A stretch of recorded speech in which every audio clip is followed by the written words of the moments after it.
Seltzer Kings. Podcasts. I found a kid who swings a golf club like a dream.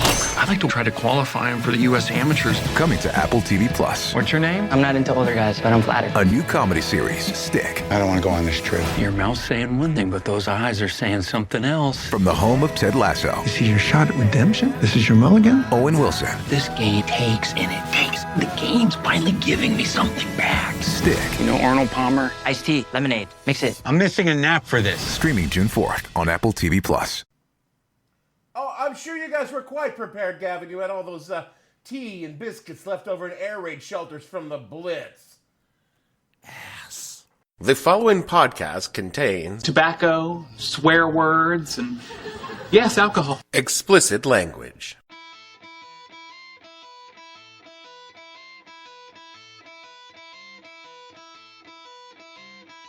Hello and welcome to the podcast that asks a simple question.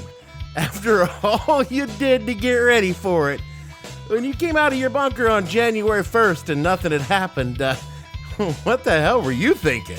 I'm your host, Dave Bledsoe, and this episode number 477. There's got to be a morning after edition of the show. It's part 2 of Winter Series 2025 F2 Y2k, and we're talking about how folks were prepared for the end of everything and were deeply disappointed when everything was still there. Stay tuned. The What the Hell Are You Thinking podcast is brought to you by Arnold's Apocalypse Palace Returns Department. We want to remind you that all sales are final. Arnold's understands that certain purchases were made in the heat of the moment that now seem unnecessary, perhaps even foolish, but we remind you that we told you at the time of purchase that there would be no returns. We specialize in long-term solutions and remind our customers that just because the world did not end today doesn't mean it won't end tomorrow or the day after that at the latest. Our products are designed to be shelf-stable up to 20 years after purchase, and what seems like a stupid idea now won't feel that way when, let's say, there's a global economic collapse, a massive terrorist attack, or a global pandemic, or the collapse of the United States government, whichever comes first. So just hang on, it'll happen soon enough, and please, stop calling us for a refund.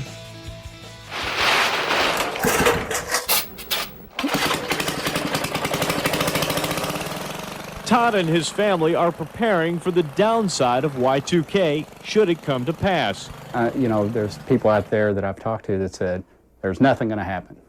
What are you basing that on? Nobody knows. No one. Chicken noodle. They've stocked their shelves with soups. Chicken noodle. More than you'd find in some convenience stores. Somebody really likes chicken noodle. From soup to meat, their freezer is nearly overflowing. Let's see, we got your Y2K beef tenderloin. There's also dry goods and canned fruit, batteries, generators, and medicine. It's no longer a basement. It has the look and feel of a general store. We're average, everyday folk that, are a little concerned, and we're not going to depend on somebody else to take care of us if something does happen. But for all this talk of the Y2K computer bug, Todd is not buying into that. I don't know that it's necessarily going to be a computer problem. I think it's going to be a social and people problem. But should the new year come and go without a hitch? Hey, you want to take one with you? Because we have plenty. Todd doesn't plan on letting all the food go to waste. Since we have so much extra food, we'll probably just have a party. Eric Zager, some hamburger.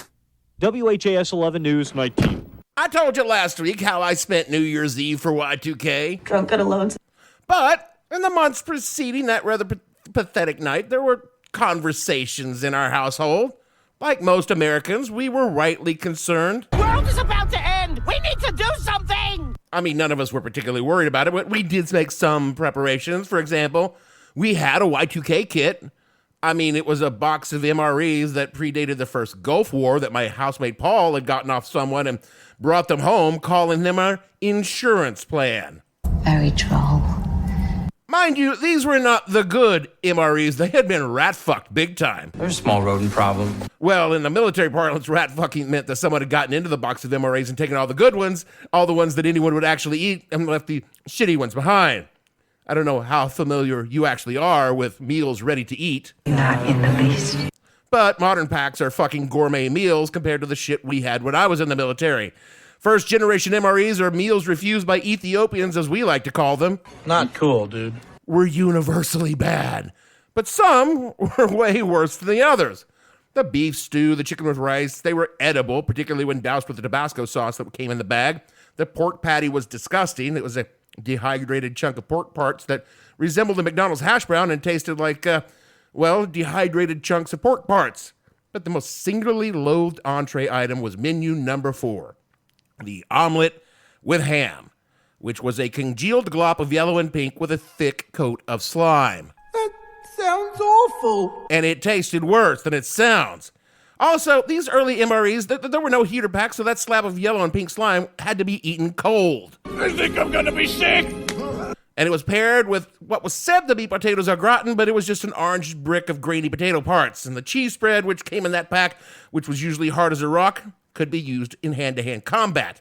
There was also a oatmeal cookie bar that was equally lethal in hand-to-hand combat.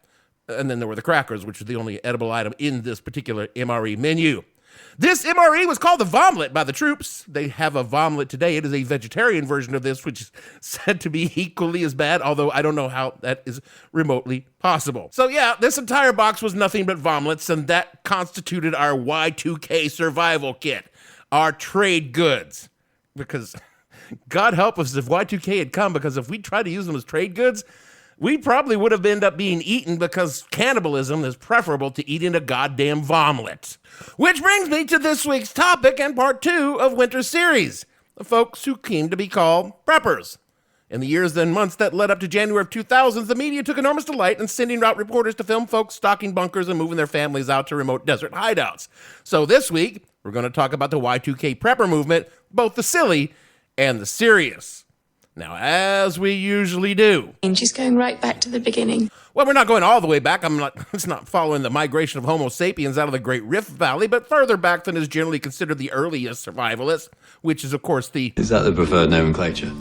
We're going back to the first early European arrivals. The Spanish arrived first, and they brought their civilization with them, usually in the form of virulent diseases, which wiped out as many as 90% of the people who were already living there. And then you are going to spread the gospel to the very few survivors that were left.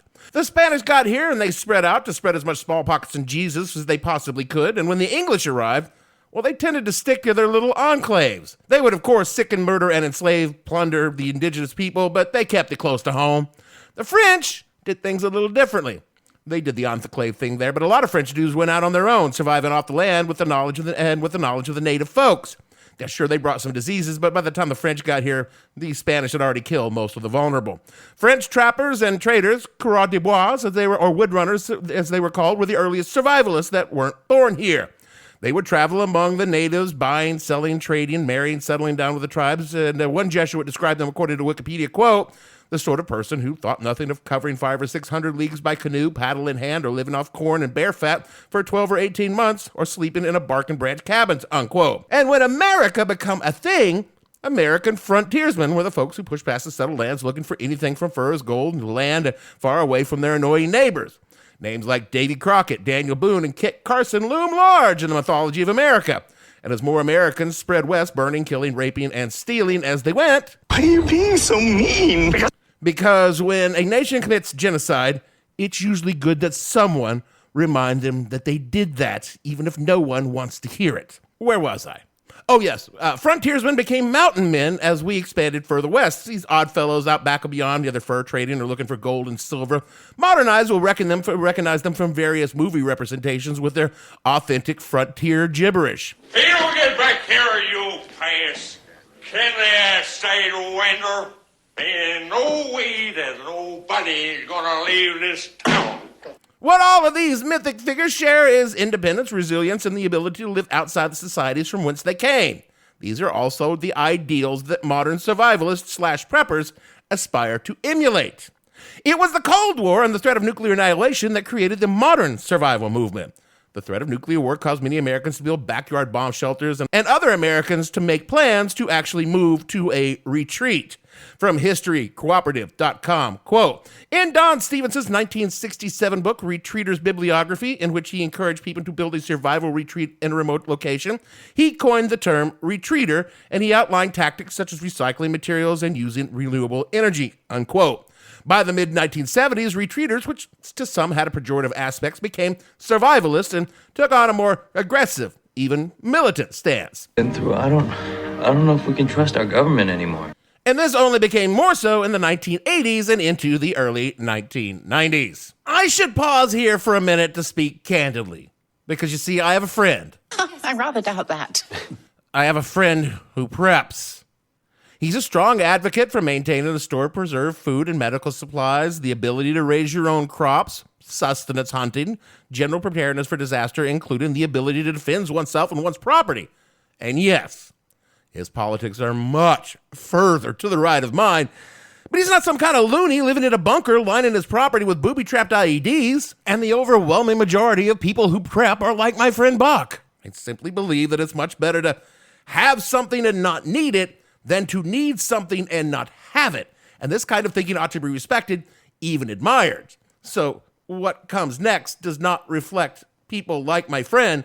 It's about the extreme versions, or more to the point, the stupid versions of preppers. All through the 80s and 90s, a certain kind of people had chosen to go the full survivalist route, moving off the grid to remote areas where they could practice the kind of life they wished to practice. You know, one where they could be around nature and find nothing but white people.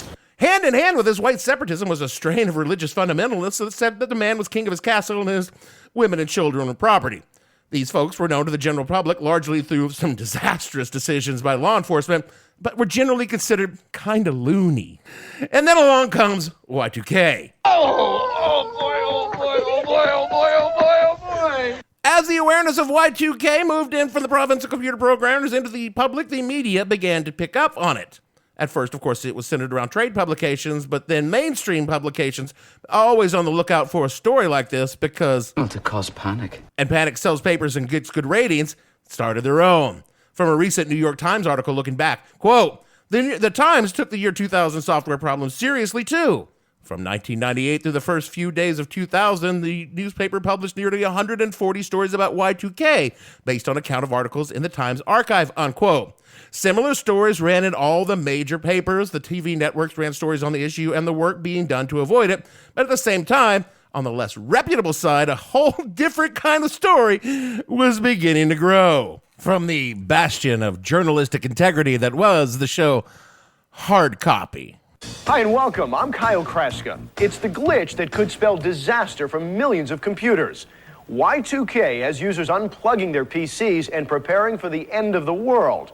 Our Steve Langford spent time with one computer programmer who's doing just that.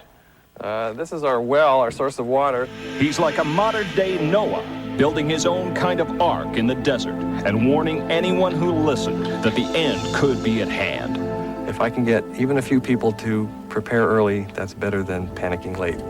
His name is Scott Olmsted. He's a San Diego computer programmer, and he believes the world as we know it could soon be destroyed. Not by a great flood, but by the dreaded year 2000 computer bug that's become commonly known as Y2K. I think it was man himself, short-sighted as he is, doing something that turned around and bit him a few years later. I should point out that Scott Olmsted was not a lunatic. He was in a lot of media coverage at the time. He was a prepper, but Hard Copy edited him and in such a way that he sounded like one, and then overlaid that dramatic bullshit music, and a lot of lunatics saw that and thought, yeah, I'm going to do that. Because you see, buried inside a lot of so-called normal Americans is this romantic fantasy that they are as tough, capable, and resilient as the original settlers of this nation who stole it from the Indians in the first place, whereas in reality... Not so much. Yeah. Now, this did not stop some people... It's mostly men. ...from believing that they, too, could pack up their family and leave society behind in order to survive the coming apocalypse that everyone said was coming. In reality... almost no one was saying the world was going to end. They were saying there was a problem and it needed a lot of money to be fixed, but pretty much everyone was confident that it could be fixed. What the public needed to be aware was the possibility of disruptions and to take some common sense precautions in event of them. The government and the mainstream media repeatedly said that Americans should take the same kind of preparations they would for a major weather event. Have some canned food, fresh water, batteries for radios and flashlights, some cash on hand, some medications, just in case there was a prolonged problem. You know. Logical solution. That did not require a major disruption in the lives of ordinary people. But for a small but visible minority of the people, their reaction was, logic. I'm sick to death of logic. Because what I had heard was that the world was going to end, and by God, they were going to be the kind of men who could take care of their family when it all shook out. And, you know, maybe when it was all over, they could be like a warlord or something. A great example of the kind of person who took away all the wrong messages on Y2K was a reporter and novelist by the name of James Howard Kunstler.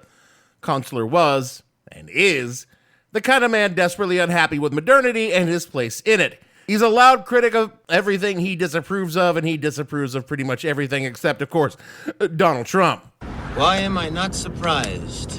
In 1999, he penned a long and moderately deranged screed about Y2K. Quote, writing this in April of 1999, I believe that we are in for a serious event.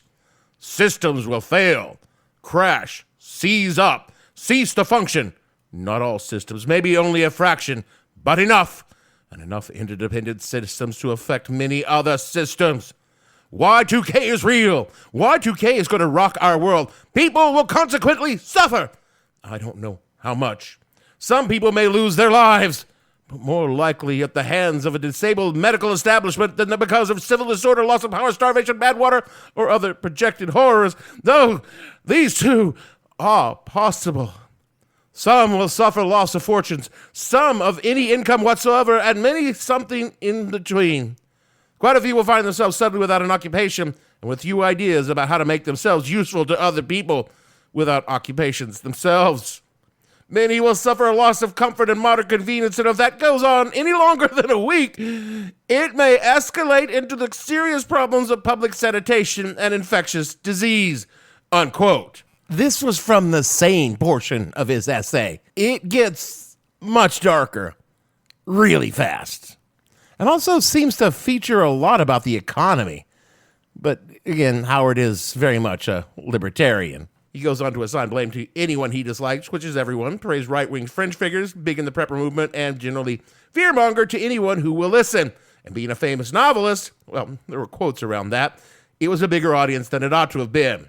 The loudest voices were naturally the kind of people who have been hoping for a societal collapse for decades. But it was the regular folks who listened that attracted the attention of the media, always on the prowl for new angles on the story. The nascent internet fueled the kind of conspiratorial thinking that we are all too sadly familiar with today. Wake up, sheeple! So people, again, not many people, but enough, started preparing in all the sorts of ways you might imagine people who have no real idea of what survival is all about prepare. And they did so in a very American way. guns. Lots of guns. This is from a National Geographic documentary featuring Rob Lowe. Rob, you were starring in The West Wing, man. I know you didn't need the money. And many thought what we didn't know was going to hurt us. I've got a revolver right now, but I wanted something more. That was a Dragon's Breath shell. It can shoot a 4,000-degree flame 300 feet. It's also the most popular ammunition among Y2k customers at KGS Guns and Ammo. NPR details the preparations made by another computer programmer, a profession that wasn't known at the time for being top-heavy with rugged survivalists. Quote, a mobile home, a year's supply of dehydrated food, a propane generator. Those were just some of the precautionary purchases that California computer programmer Scott Olmsted told you he'd be back, made in advance of 2000. He said he was also shopping for a handgun. If Y2K sparked food shortages or an electric grid failure or even a crime spike, Olmsted told NPR he would be ready. Whatever it is, if we want to bug out, as the programmers say, we can do it. Scott, bug out predated programmers. That went back to the World War II. Never mind. If we want to bug out, as computer programs say, we can do it. We've got a place to go. He added that he might take his money out of the bank and convert it into gold, silver, and cash, unquote. All the preppers and survivalists talk about gold and silver. Like, in the apocalypse has come. Is gold and silver worth any more than paper currency? You can't eat either one. I would think that instead of putting in gold and silver, you'd put it in, I don't know, Vomlet MREs or something, which admittedly are almost as hard to eat as gold and silver, but There you go. News reports showed regular dudes in their minivans taking reporters out to their secret locations in the hinterlands and giving them tours of rooms stocked with canned goods and MREs. These locations were always very secret because every prepper knew that if your location was known to others, marauders would come kill you, rape your women, and ride off on their motorcycles and chop down trucks with flamethrowers on the back like they were in... we're in fucking Mad Max. Bug-out bags were packed, family evacuation drills were held, and a sense of creeping dread and paranoia filled the air in their homes. It wasn't all rugged libertarian machismo. The lefty libs got in on it too. Plans were made for mutual aid in case of Armageddon. More from NPR. Quote, dozens of communities across the U.S. formed Y2k preparedness groups to stave off unnecessary panic. Kathy Garcia, an organizer with the Y2k Community Project in Boulder, Colorado, said fears of a societal meltdown offered an opportunity to take stock. How do we help each other out? Not when a disaster hits, but beforehand. Garcia told NPR's Margot Alder in 1999 her project set up shop in a Boulder Mall storefront, offering Y2K educational videos and exhibits on food storage. Local resident Richard Dash stopped by urging people to consider their neighbors, not just themselves. Do you want to be the only house with lights and the only house with the smell of food coming from it? Do you really want to turn yourself into a bunker, he said? Dash added that he hoped nothing would come out of Y2K besides a renewed feeling he could count on his community in an emergency, and he could count on him too. Instead of conserving their extra food, he said people should come together and share it, unquote. Oh, sure. Yeah, like that's going to work. Yeah, you got your lights on, but it seems all great and stuff, but wait until Lord Humongous shows up. There has been too much violence, too much pain. None here without sin. But I have an honorable compromise. Just walk away. Give me the pump, the oil, the gasoline, and the whole compound, and I spare you lives. Just walk away. I will give you safe passage in the wasteland. Just walk away, and there will be an end to the horror. A thriving market of books and videos sprung up to provide how-to guides for the end of the world, including one narrated by Leonard Nimoy. Leonard, you too, brother? I mean, I know that the last couple of Star Trek movies weren't great, but I'm sure those residuals were nice. And also, dude, you're way better than you were when you did In Search Of. Our human innovations. How could the omission of 2 simple digits affect the destiny of all humankind? Y2K, what does it mean? How will it affect you, your family, your community, your nation, our world? Y2K. How can we prepare individually? How can we work together as global neighbors to make the best of whatever may occur before and after January 1st of the year 2000? What I want to know, did Leonard get paid for this in Krugerrands or in Vomit MREs? Leonard's hour-long video does a brief explainer on what Y2K actually was and then spins the remainder with the common household tips on how to prepare for the end times, right down to taking a shit. An apartment complex with 50 units in it. We have to get together. We have to put the responsibility on the owner or the management of the apartment buildings to make a communal toilet, to pull in the toilets that we see on the construction sites, etc. If people have to pay an extra $1 a month in their rent to make sure they have some toilets out there for them, like we do at expositions and ball games. If they can do it for ball games and gatherings, we can do it for an apartment complex or condominium complex.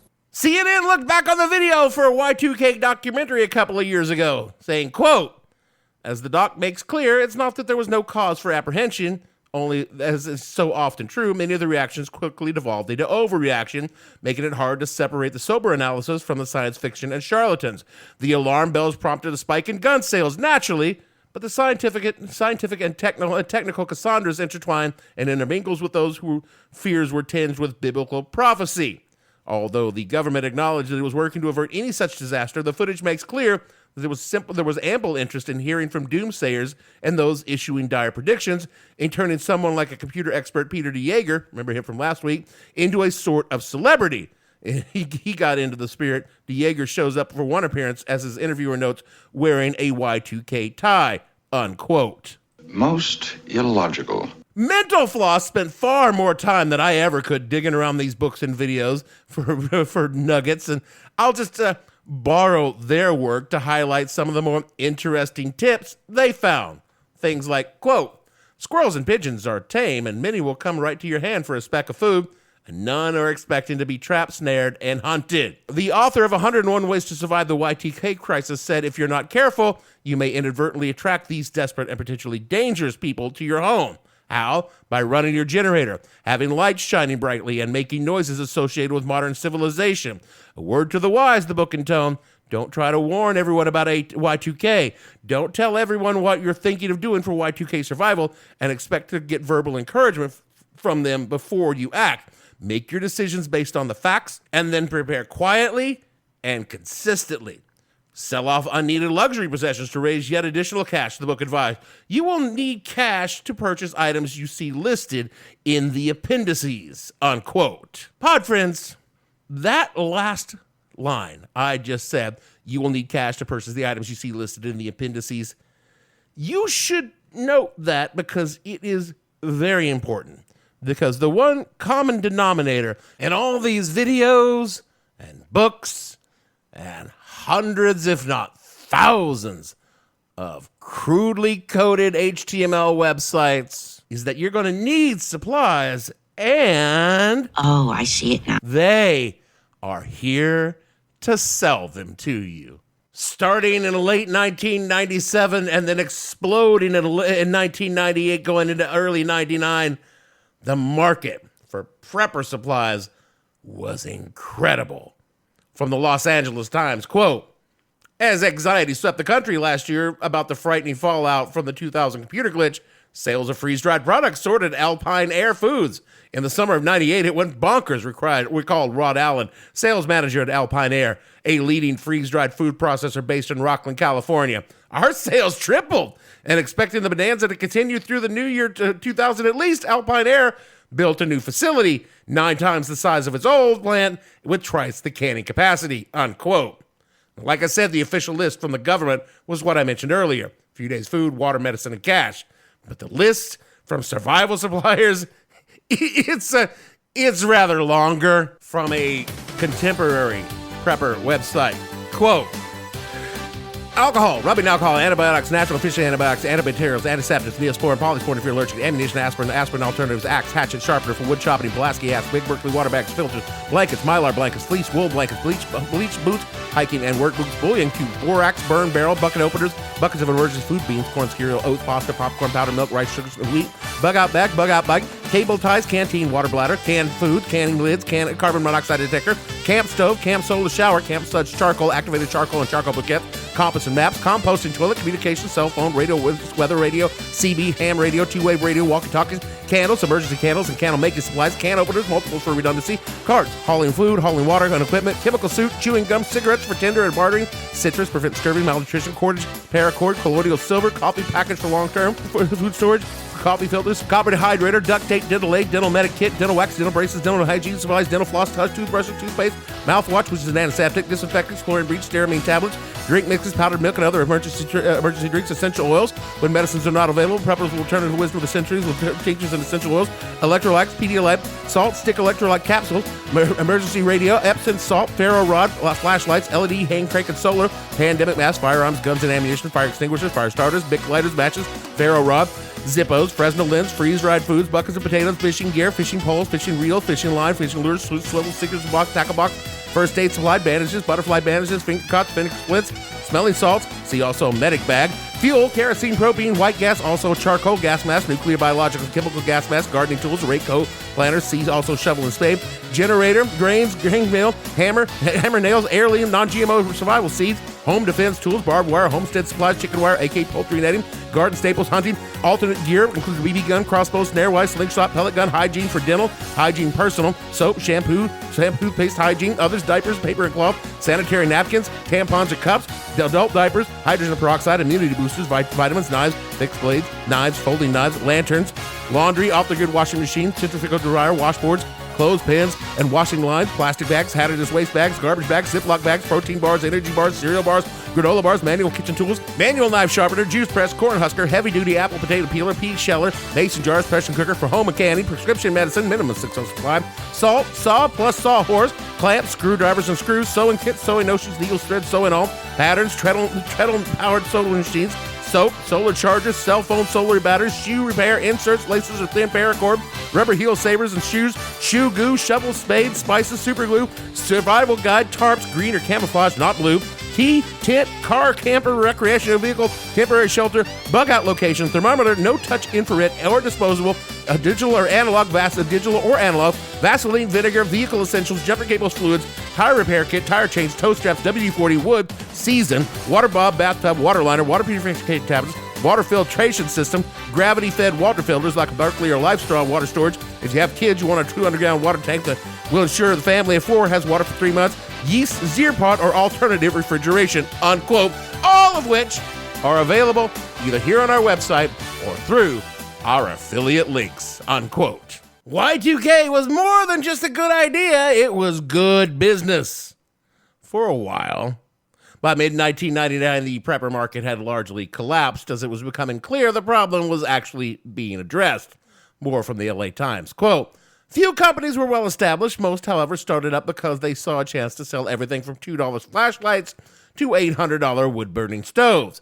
After raking in the dollars for much of 1998 and early 1999, many have gone out of business or been stuck with inventories they cannot sell or facilities they cannot afford to run. When the firms first noticed the downturn in demand for goods in March of this year, most hoped that it represented a momentary negative blip. Instead, sales never recovered, signaling that most Americans plan to take the millennium rollover in strides. In the garages, warehouses, and living rooms where the preparedness industry executives have their offices, would-be millennium millionaires are still reeling. What started out feeling like the joyride of a lifetime has ended up like a collision with a Mack truck. People came in with great urgency and bought a lot. We had never seen that before, said Lynn Atencio, director of sales preparedness shows. At first, most of the purchases of the expos were food products with long shelf lives. Then, there was a shift to generators and solar energy devices, but by mid-April, the crowds were down to pre-Y2K levels. Sales dried up, and many of the vendors stopped coming because they were no longer making enough money to cover their cost. Those bitten by this anti-Y2K bug blamed government officials, who first fanned the flames of the Y2K scare and then doused them. They also criticized the media, which switched from publishing stories to broadcasting alarmist stories in 1998 to downplaying the problem early this spring, unquote.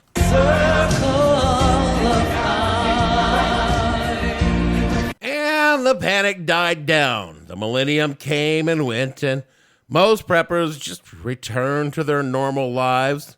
Maybe they were a little rueful, but in general, they were unchastened because at least they had snacks and, well, they weren't going to have to buy batteries for Christmas joys for at least 5 years. But there were some folks out there, just some folks, that I did not take it well. Because they were promised an end time, and by God, they wanted an end time. And that is where we will pick up next week for part 3 of Winter Series 2025. Whatever the occasion, effortless elegance is right this way. Because Hilton brings you new ways to stay courtesy of the Nomad London. And it doesn't stop at award-winning dining in a space draped in velvet and illuminated by vintage chandeliers. No, this day goes beyond with unparalleled personalized service and attentive hospitality. Oh, and did we mention the Nomad London can be booked using your Hilton Honors points at Hilton.com? Hilton, for this day. Does it ever feel like you're a marketing professional just speaking into the void? Well, with LinkedIn ads, you can know you're reaching the right decision makers. You can even target buyers by job title, industry, company, seniority, skills. Wait, did I say job title yet? Get started today and see how you can avoid the void and reach the right buyers with LinkedIn ads. We'll even give you a $100 credit on your next campaign. Get started at linkedin.com/results. Terms and conditions apply. That is it for the show this week and for part 2 of Etu Y2K. Now, next week, we have the funnest of the preppers, the real loonies, the folks that thought was Jesus was coming back, or aliens were coming, or Alien Jesus are coming. You know the kind of people that call Coast to Coast AM with Art Bell. You're on the air. Hello. Speaking of Alien Jesus, rate and review us. That lets folks find us, take a listen, and learn the glory of Alien Jesus. You can drop $1 in our Alien Jesus offering plate at patreon.com/whatthehellpodcast. We use that money to buy diarrhea medicine after we ate that vomit MRE. Do all the things Jeremy tells you to do in the closing credits, otherwise he's not going to give us the key code to the network's survival bunker. And so for me, Dave, there's got to be a morning after. If we can hold on through the night, Bledsoe, producer. Why don't we cross the bridge together and find a place that's safe and warm? I do love this song. Gavin and all the fictional bunker lurkers on this show, we want to say, man, imagine coming out of that bunker on New Year's Day and nothing happened. You just got to feel like shit. And we'll see you all next week.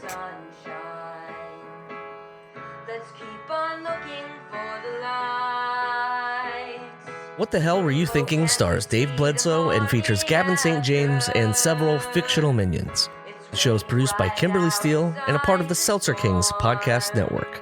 You can find more information on the show on their website, whatthehellpodcast.com, or on Twitter at @thehell_podcast, or on Facebook as What the Hell Podcast.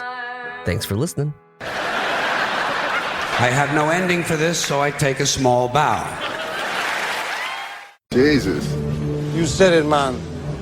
Nobody fucks with the Jesus.